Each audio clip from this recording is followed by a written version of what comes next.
Thank you, Pastora. At welcome po sa ating lahat at sa mga bisita. Purihin ng Panginoon. Tayo po muna yung manalangin.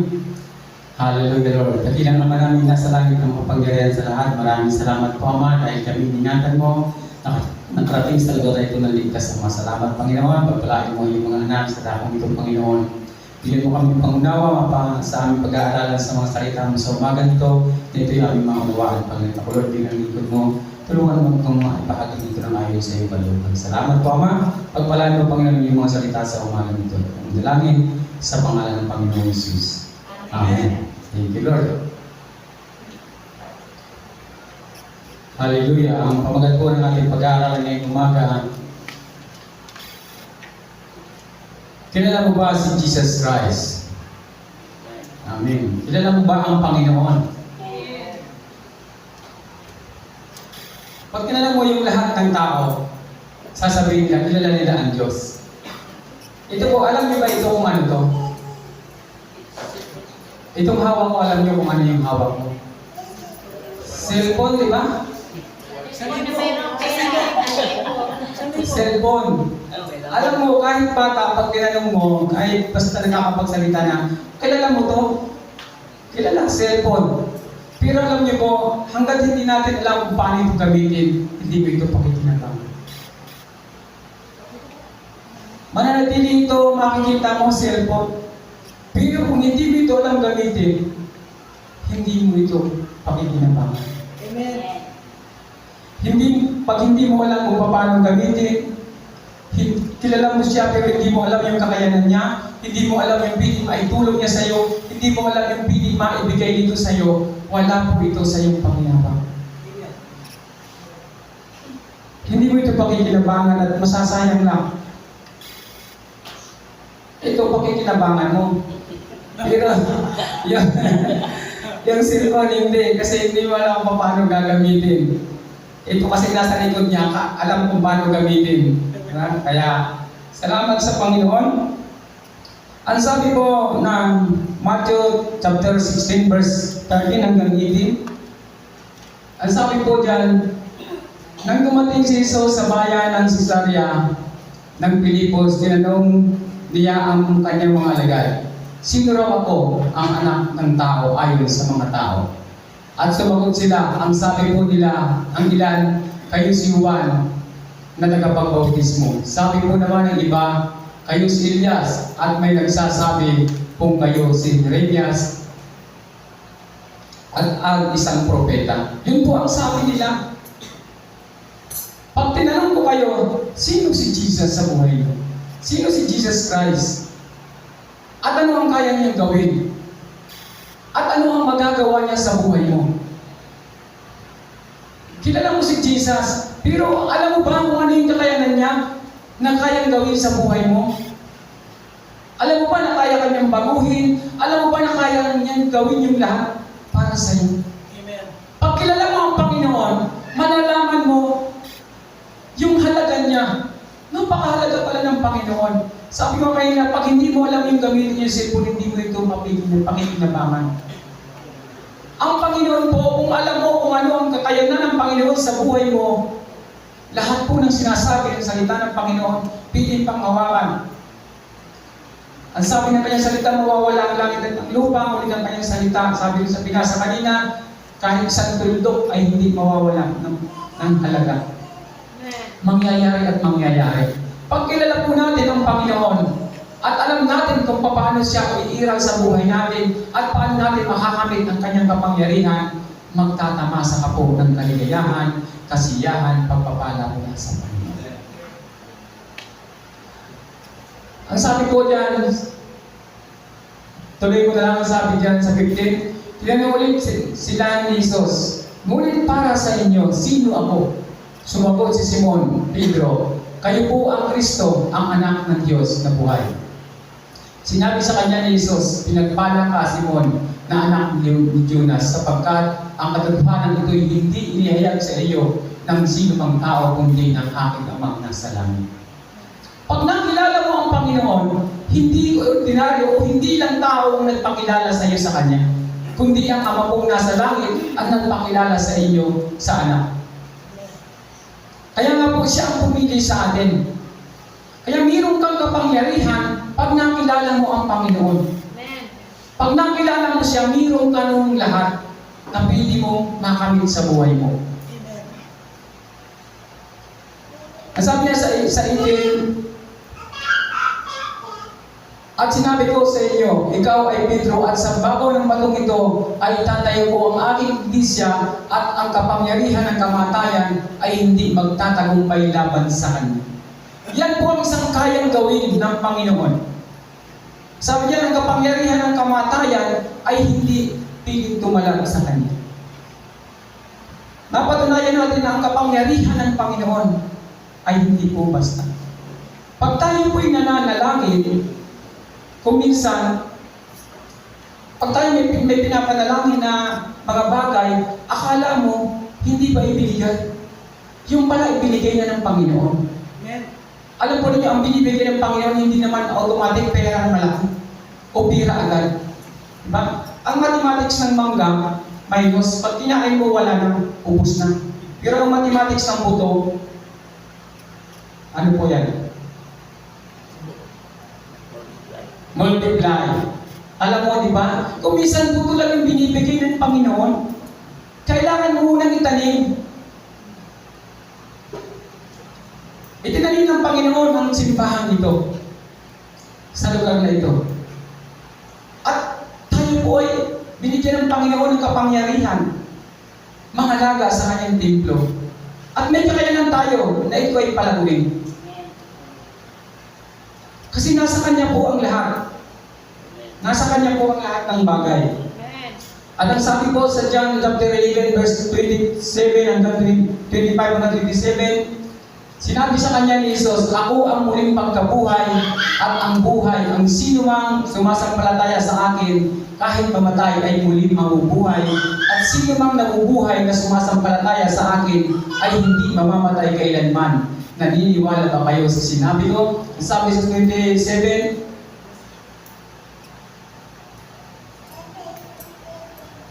sumagot siya, opo Panginoon, naniniwala po ako kayo, ang Kristo ang anak ng Diyos na inaasahang darating sa sanlibutan.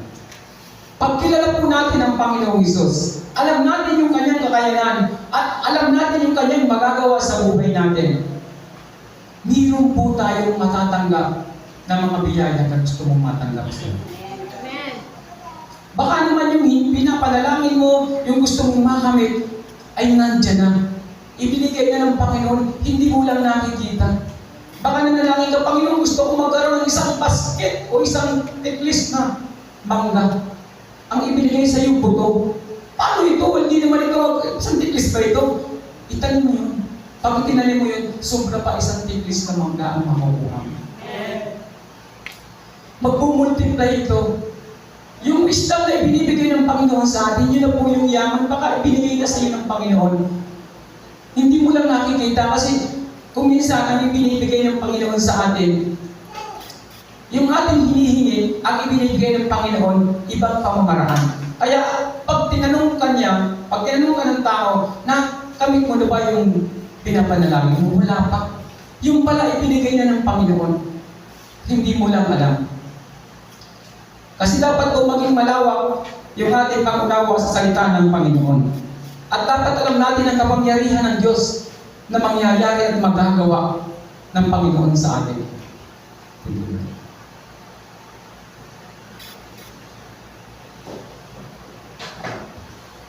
Napakabuti po ng Panginoon. Sabi po ng Panginoon sa John chapter 12 verse 24, sabi po niya, pakatandaan ninyo, hanggat hindi nahuhulog sa lupa ang butil ng trigo at mamatay, mananatili itong nag-iisa. Ngunit kung ito'y mamatay, mamumunga ito ng sagana.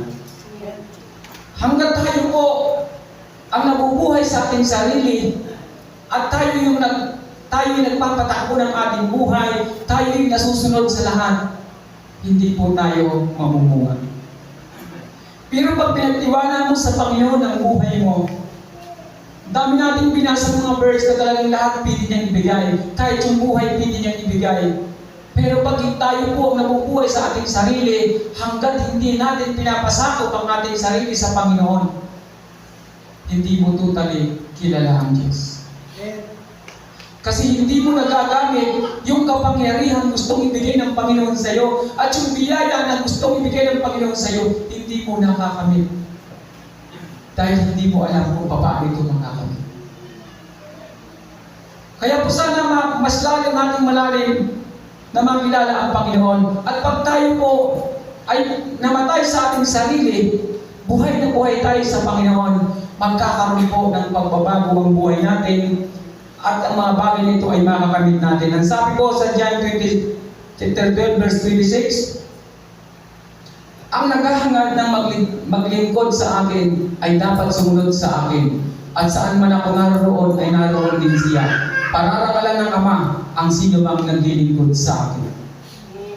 So pararangalan tayo ng Ama. Ang naglilingkod sa Panginoong Jesus, pararangalan ng Ama.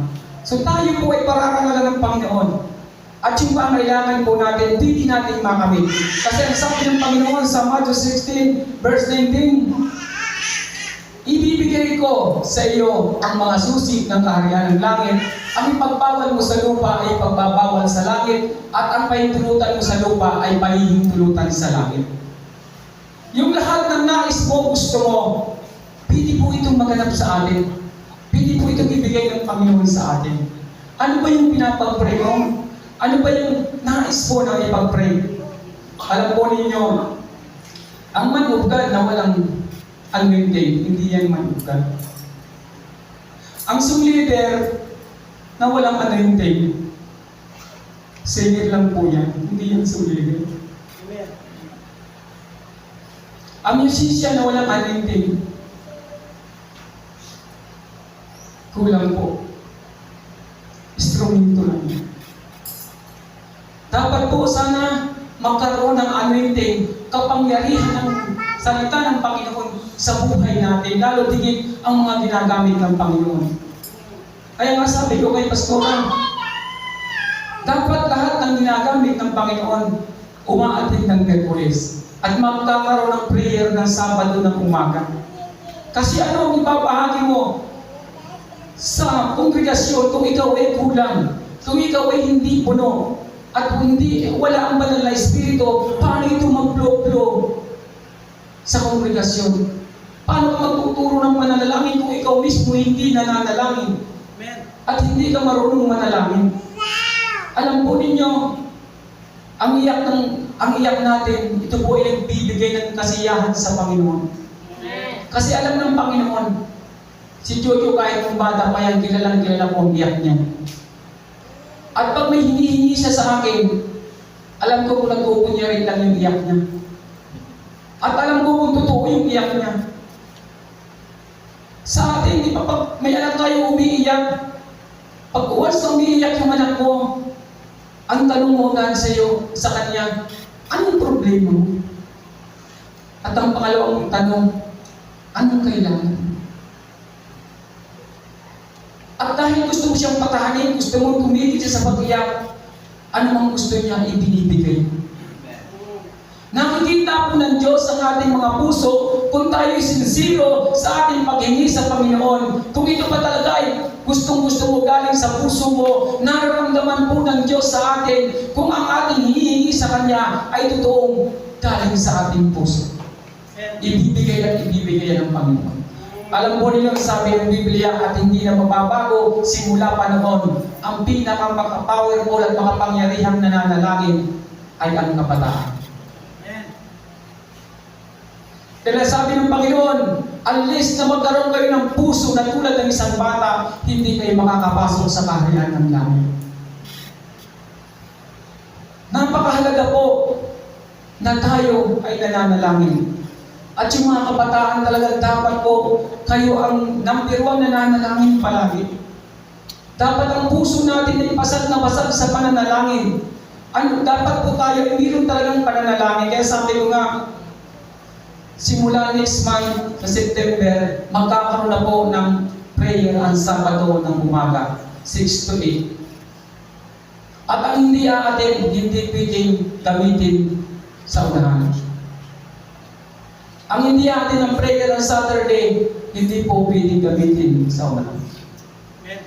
Kasi po hindi po biro yung ating paglilingkod sa Panginoon. Dapat umiyak ka ng umiyak, huwag mong tigilan. Kung ano yung gusto mo, iiyak mo nang iiyak sa Panginoon hanggang sa ibigay ng Diyos sa'yo yung gusto mong ibigay ng Panginoon sa'yo. Umiyak ka ng umiyak sa Panginoon kasi kilala ng Diyos ang boses ng kanyang anak, kilala ng Diyos ang higpi ng kanyang mga anak. Kaya ang bawat pinapadalangin mo, ang sabi niya sa kanyang salita, ang ipagbawal mo sa langit ay ang ipagbawal mo sa lupa, ipagbawal sa langit. Ngunit ang pahintunutan mo sa lupa, pahintunutan sa langit. Pag kilala mo ang Diyos, mangyayari at mangyayari po ito. Kaya huwag kang bibitiw. Yung ipinapanalangin mo, ipanalangin mo hanggat hindi binibigay ng Panginoon. Iiyak mo nang iiyak sa Panginoon. Kahit araw-araw kang umiyak, iiyak mo nang iiyak sa Panginoon. Para ito ay kanyang ibigay sa iyo. Eh sabi ko nga, Lord, nung nakaraan declare ako na September, mag-layout kami nitong church para palakihin.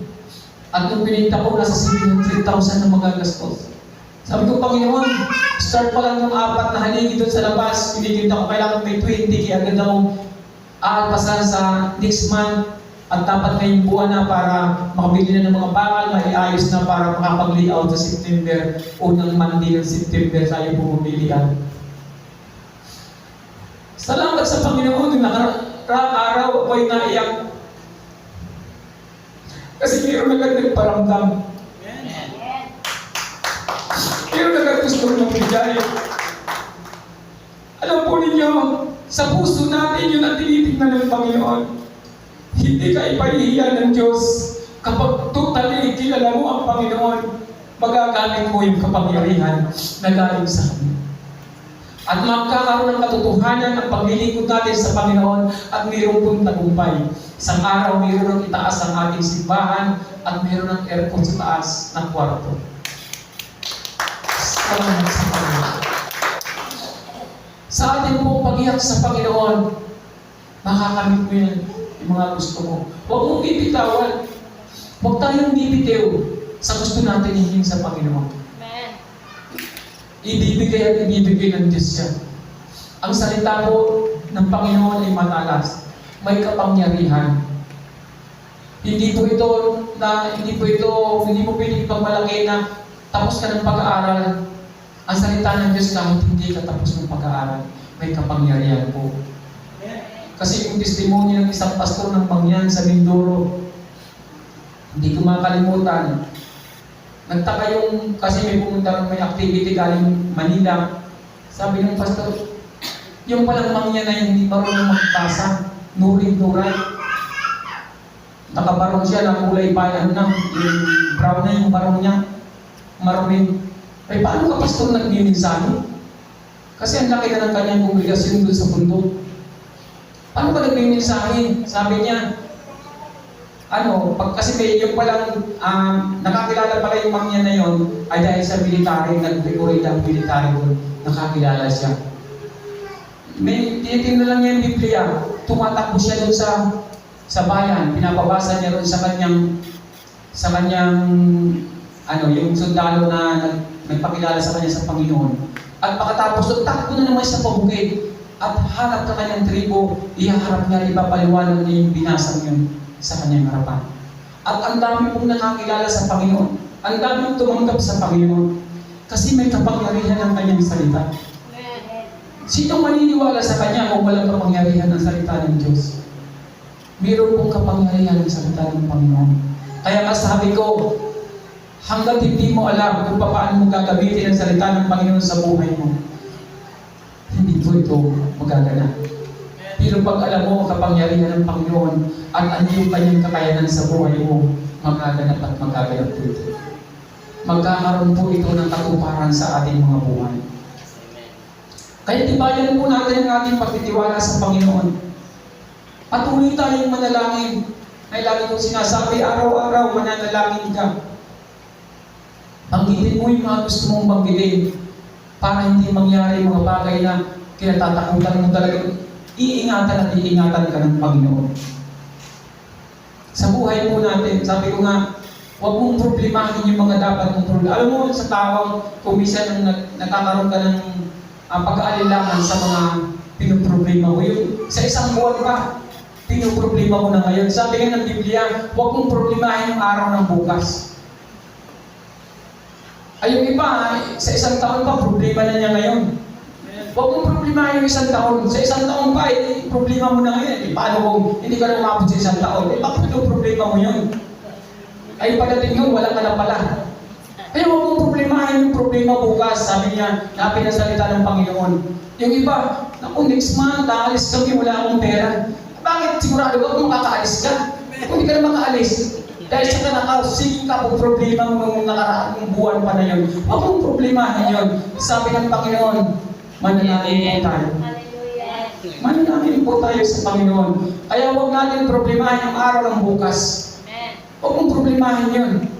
Yung araw ng bukas. Yun po ang salita ng Panginoon. Sapat na ang problema ng ngayong araw. Kasi yung problema bukas, pag problema mo ngayon, hindi po yun magsusolusyonan. Kasi ang solusyon nun, bukas pa rin. Bukas pa rin po darating. Kaya pag binigyan na hanapan mo ng solusyon ngayong araw, hindi mo rin po matatagpuan. Kasi ang solusyon nun, next day pa rin. At yung solusyon ng problema mo sa next month pa rin po yung solusyon nun. Kaya pag problema mo yun ngayon, problema mo yung buong buwan. At baka hindi ka makarating doon. Kasi sa problema mo. Para naalala ko yung kwento na mayroong isang pamilya nag-prepare. Naghanda yung lalaki, alahati ng kanyang sweldo, inipon niya ng inipon, hindi na kumakain ng masasarap, hindi na namamasyal yung mag-anak kasi sabi niya, after 9 years, after 10 years, mamamasyal tayo sa ibang bansa. Pupunta tayo kung saan bansa, tayong buong pamilya. Sabi niya, ay 9 years namatay. Tuloy ang biyahe pero iba na ang kasama. Iba na ang kasama. Tuloy din ang biyahe. After 10 years pero hindi na siya kasama. Sana po, huwag natin bigyan ng mga problema, ng mga higit na mga problema na makakaapekto sa ating pagtitiwala sa Panginoon. Amen. Maging tapat po tayo sa Panginoon. Sikapin natin na ang Panginoon ang maghari sa buhay natin. Kilalanin natin lubusan ng Panginoon at makikilala po natin siya sa pamamagitan ng kanyang salita. Pag tayo po'y nagbabasa ng kanyang salita, makikilala mo siya. Ang cellphone po, habang hinahawakan mo, may mga natutuklasan ka. Pwede pala itong ganun. Pwede pala akong magbayad dito. Pwede pala akong magbayad sa kuryente, dito lang ako magbabayad. Sa cellphone lang ang gagamitin ko. O pwede pala ako magkaroon ng transaction ng milyon-milyon sa cellphone lang ang gagamitin ko. Pwede rin po mangyari sa kanyang salita. Pag alam natin gamitin ang salita ng Panginoon, mangyayari at mangyayari po ang mga sinasabi. Kaya po maging tapat tayo sa Panginoon sa ating paglilingkod. Bigyan natin ng halaga ang Panginoon sa ating paglilingkod. Number 1, dapat kilala mo ang Diyos. Pag kilala mo ang Panginoon, para lang kayong nag-uusap. Habang nananalangin ka, kaya pag nagbabasa ka, habang nagbabasa ka, naunawaan mo ang sinasabi ng Panginoon, mayroon pong biyaya. Alam po ninyo, kapag nagbigay ang Panginoon, hindi po ito maliit. Malakihan po pagbibigay ang Panginoon. Dapat lang tayong maniwala. Hakbangan lang natin. Akala ko nga, hindi ako makakapag-layout ngayong September. Pero yung dineclare ng Panginoon, yung sinabi ng Panginoon talagang mangyayari at mangyayari. Amen. Ito, Lord. Kasi sa September 10, hindi mga kapastoran. Tapos, sabi niya, Pastor, kasi dyan naman sa iyong gawain, ikaw na rin ang speaker. Alam ko, ang speaker si Pastor, yung superintendent.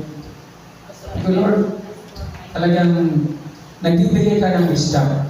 Kaya alam po ninyo, ang church na walang anointing, bahay lang po yan.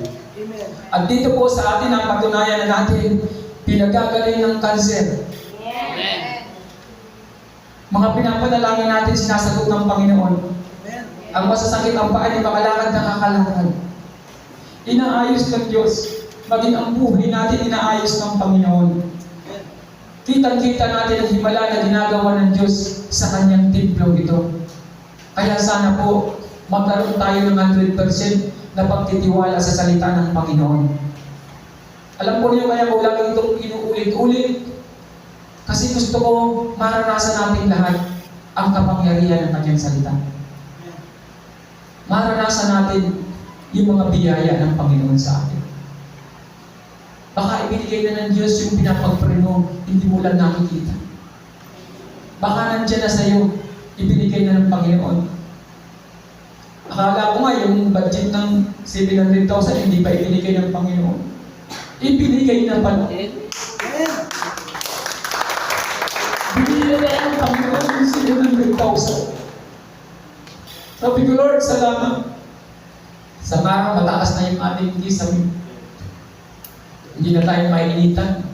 Malalaking aircon, pero tayo sariling malaking generator. At 400 katao ang kasya. Nagpupuri tayo sa Panginoon. At meron na tayong fasting row. Meron na tayong mga row na piling magagamit. Kung meron gusto manalangin, akyat ka lang doon. Pili kang maligo doon, doon ka matutulog, at talagang yung gusto mong iiyak sa Panginoon, pili mong iiyak sa Panginoon, at mangyayari mga bagay na yun. Maglalagay tayo ng magandang upuan doon, at talagang yung pag sumandal ka, may nagmamasad sa'yo, yung parang saro, para yung iyong pananalangin doon, talagang pen na pen mo, mamamalayan mo, tulog ka na, at sa pananaginip mo, makakausap mo ang Panginoon. Amen. Alam po ninyo, sa Bible, maraming kinausap ang Panginoon sa pamamagitan ng pagtulog. Kaya nga hindi pinagbabawal ang pagtulog sa simbahan. Sabi ng iba, ano hindi talaga yung pastor namin, pag siya nag-inisayan, tulog kami lahat. Kaya sila nakausap niya, kapag yung banal na espiritu, nararamdaman nila. Yung pastor, nag-iiyak na. Para magising. Alam po niyo, sa ating pong pagmok, sa ating tayo po ay nagpapasting, kasama po dyan yung tulog. Ang sarap po matulog. Hindi ka nakakaramdam ng gutom. At after noon, napakasarap po ng pagramdam. Kaya pag may kwarto na dyan, sana lahat makita ko kayo na nagpapasting. Alam po niyo ang fasting, makakalis kayo ng kung 2 days, makakalis kayo ng mga 300 pesos na budget sa pagkain. Malaking bagay yun, maiipon mo, ay kung buwan-buwan kang nagpapasting, malaking iipon mo sa sarili mo. Kaya salamat sa Panginoon, gaganda pa ang kalusugan mo. Kasi ayon po sa pag-aaral sa science, yung palang pagpapasting ay ginagamot ang lahat ng buhay ng karamdaman. Lalo tigit yung stress natin, yan po ang gumagamot. Pag may stress siya, karamihan pa naman pag na-stress, tumataba. Kasi kumakain na kumakain. Kaya, magpatuloy po tayo magpasting. Salamat sa Panginoon sa kanyang kapangyarihan. At tayo po hindi na magdadagal kasi pag-aputin tayo ng burnout. Sabi niya, nilipid lang. Purihin ng Panginoon, pinagbigyan tayo ng Panginoon. Sabi ko nga, naku, ubus ng boses ko talaga nito sa loob ng kalahating oras na magsasalita ako dito na walang mic.